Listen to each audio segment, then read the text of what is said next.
Pirezidaantummaa Yuunaayitid Isteetsi itti aanuu fi kaadhimama paartii Rippaabilikaanotaa kan ta'anii Doonaald Tiraamp duula gargaarsa maallaqaa argachuu kutaa Filooriidaa bakka Paalm Biich jedhamutti eebila 6 bara 2024 taasifamuudhaaf karoorfame irratti doolaara miiliyoonii 33 argachuudhaaf abdii akka qabanu irra deddeebi'anii ibsanii jiru. Hojiin gumii gargaarsa maallaqaa Doonaald Tiraampii fi qindeessu yemmuu kan Dimookiraatotaatii wajjiniin wal bira qabamee ilaalamu boodatti waan harkifate fakkaata.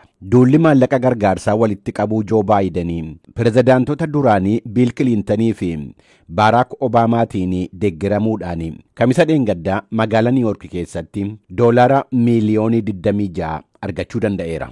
Dhimma kana irratti sagaleen Ameerikaa dilbata kaleessaa as magaalaa Waashingteen DC keessatti namootan filannoodhaaf sagalee kennanu tokko haasofsiisee jira. Isaan keessaa namni Biil jedhamanuu fi maqaan isaanii itti aanu akka hin himamne barbaadanii akkas jedhani. The money is needed for things like advertising, specifically travel, staff. Akkanatti fakkaatutti maallaqni wanneen akka beeksisaa keessumaa imalawwanii fi wanneen kana fakkaataniif amman waan qabatamaa cimaa ta'e hin qabnetti maallaqni sun hunduu eessa akka deemu ifaa miti. Jiraataan naannoo Waashingteenii fi Jaaksan Tiiker jedhamanus waa'ee maallaqaa kanarratti yaada qabanu akkanatti ibsani. I think that too much money is poured into our elections on either side.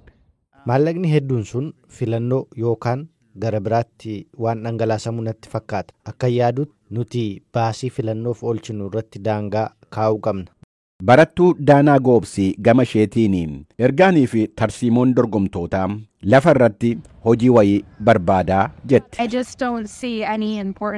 Wanti namni tokko akkamitti filannoo isaa geggeessaa jira jedhu barbaachisummaan isaa natti mul'atu. Anaaf duula na filadhaa kamiinuu caalaa hojiidhaan agarsiisuun caalaa barbaachisaadha. Doonaald Tiraamp torban darbee yemmuu magaalaa Niiwuorkiin daawwatanu sochii yakkaawwanii irratti xiyyeeffachuun akka barbaachisaa ta'e dubbatanii jiru.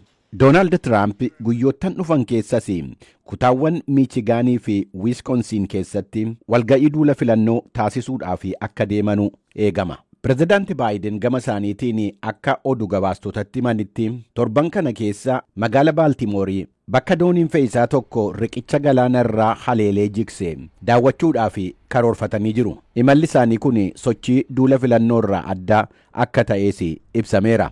Dhimmuma riqichaa kanaan wal qabatee bulchaan kutaa Meeriilaandii Wees Moor dilbata kaleessaa dhaabbata televiziyoonii CNN sagantaa State of the Union jedhamu irratti dhiyaatanii yemmuu dubbatanii balaa qaqqabe sana balaa cimaa diinagdee biyyaalessaati jedhaniiru.